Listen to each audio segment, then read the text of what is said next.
Menurut ajaran Islam itu merusak tradisi, bahkan menyakiti Nabi secara fisik dan mental. Dalam kondisi ini, Allah menurunkan ayat ini sebagai penegasan bahwa Nabi tidak diutus untuk menghancurkan, melainkan menurut tafsir Ibnu Katsir, ayat ini juga menjadi penghibur bagi Nabi ketika menghadapi penolakan. Allah menegaskan bahwa meskipun ditolak, misi beliau tetap mulia. Dalam tafsir Al-Jalalain dijelaskan bahwa ayat ini juga menunjukkan perbedaan dengan umat terdahulu yang langsung diazab ketika mendustakan Nabi mereka, sedangkan umat Nabi Muhammad diberi kesempatan. Ini adalah bentuk rahmat. Kedua, tafsir ayat. Tafsir itu tafsir menurut Ibnu Katsir.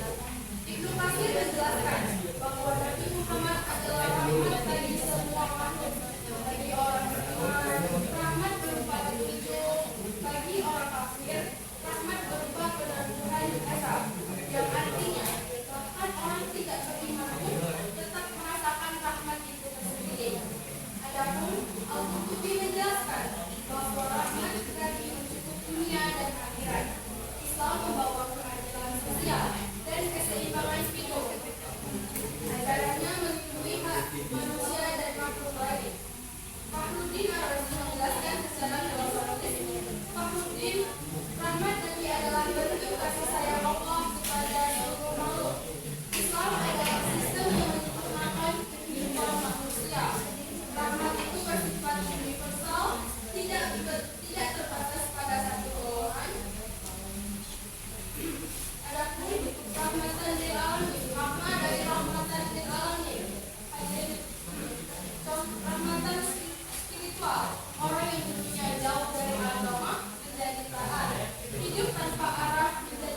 Kaum Quraisy menganggap ajaran Nabi sebagai ancaman bagi tradisi mereka. Mereka menuduh Nabi sebagai penyihir, penyair, atau orang gila. Bahkan mereka menantang agar azab segera diturunkan jika ajaran Nabi benar.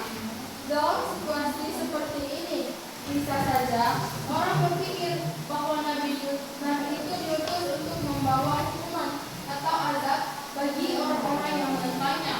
Namun, Allah justru menurunkan ayat ini untuk meluruskan pemahaman tersebut.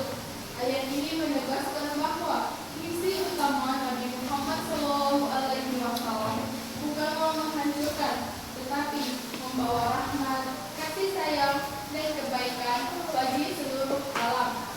Walaupun tidak ada riwayat khusus yang menyebabkan satu peristiwa spesifik sebagai sebab turunnya asbabun nuzul khusus dari ayat ini, para ulama tafsir menjelaskan bahwa ayat ini turun dalam konteks menghibur dan menguatkan Nabi, sekaligus menjawab keras kaum Quraisy.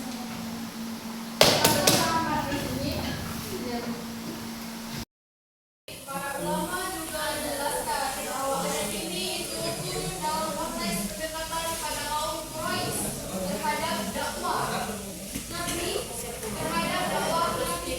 Mereka menuduh Rasulullah sebagai pembawa perpecahan, seperti misalnya membawa perpecahan. Itu tidak terima dengan ajaran Nabi Muhammad atau dakwah dari Nabi Muhammad itu. Mereka menganggap bahwa ajaran Nabi Muhammad itu akan membawa perpecahan bagi para kaum Quraisy itu, seperti itu. Dan adapun dalam kondisi seperti itu, Allah menegaskan bahwa hakikat diutusnya Nabi itu untuk membawa azab atau kehancuran, tetapi sebagai rahmat. Jadi konteks dari dakwah Nabi Muhammad ini tadi bukan untuk membawa perpecahan kepada kaum Quraisy, melainkan untuk membawa rahmat kepada para kaum Quraisy agar mereka itu menerima Allah, ikut turun kepada ajaran Allah Subhanahu wa taala, tidak melenceng dari ajaran-ajaran agama Islam. Dan sesuai dengan surah Al-Anbiya ayat 37 tadi menjelaskan bahwa surat ini menjelaskan tentang alam, rahmat bagi alam. Dan adapun menurut penafsiran ulama seperti Ibnu Katsir, dan juga dijelaskan bahwa karya tafsir Al-Jalalain, ayat ini merupakan bantahan terhadap anggapan orang-orang Quraisy tadi. Jadi diturunkannya ayat ini tadi sebagai bantahan kaum Quraisy terhadap Nabi Muhammad. Mereka membantah semua ajaran yang diajarkan Nabi Muhammad itu tentang dakwah-dakwah Nabi Muhammad kepada mereka. Mereka itu tidak menerima ajaran-ajaran itu. Wahai Muhammad, kami tidak menerima ajaran-ajaran yang engkau sampaikan, bahwa itu akan membawa kesesatan terhadap kami. Maka dari itu, Nabi Muhammad selalu berdoa, ya Allah, berikanlah rahmat kepada mereka, pucatkanlah hati mereka. Dan Allah memberikan firman kepada Nabi Muhammad, aku menurunkan ayat ini, surat Al-Anbiya ayat 107 kepada engkau Muhammad, untuk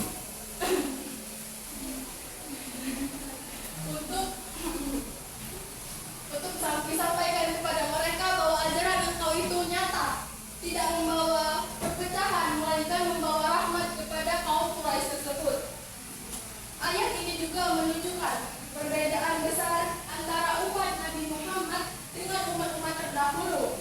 Jadi umat-umat Nabi Muhammad ini sudah umat sebelumnya ketika mendustakan Nabi mereka seringkali langsung ditimpa azab. Namun dengan diutusnya Nabi Muhammad, azab tersebut ditangguhkan. Jadi pada zaman-zaman terdahulu itu seringnya terjadi azab-azab. Setelah adanya Nabi Muhammad ini dengan ajaran-ajaran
Ajaran Nabi membawa perubahan besar, menghapus penindasan,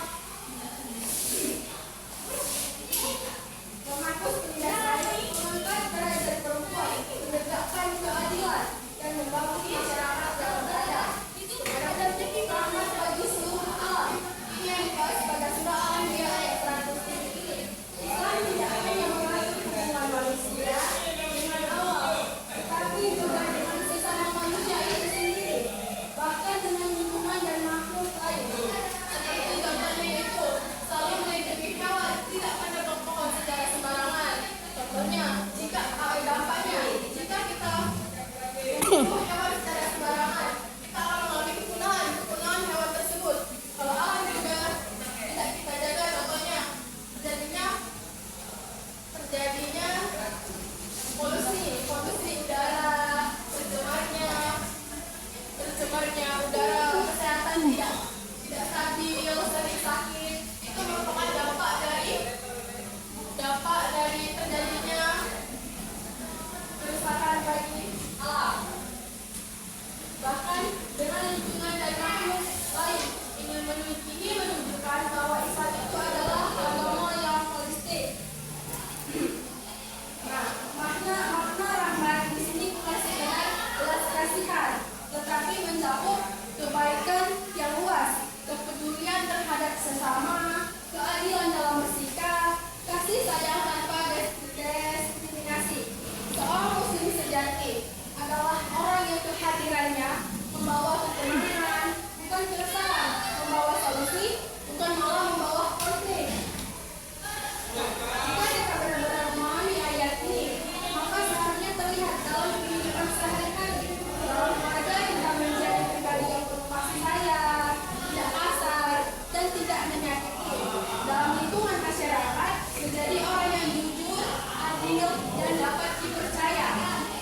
Dalam pendidikan, penyebaran ilmu hanya kebaikan, bukan kepentingan pribadi. Hanya membuktikan diri sendiri tanpa memikirkan diri orang lain. Hasil dalam sosial sangat tinggi, masih banyak konflik, kebencian, dan ketidakadilan. Ayat ini menjadi penunjukan bahwa Islam tidak mengajarkan kebencian. Jika ada perilaku bertentangan dengan nilai rahmat itu sendiri, maka itu akan mencerminkan ajaran Nabi Muhammad.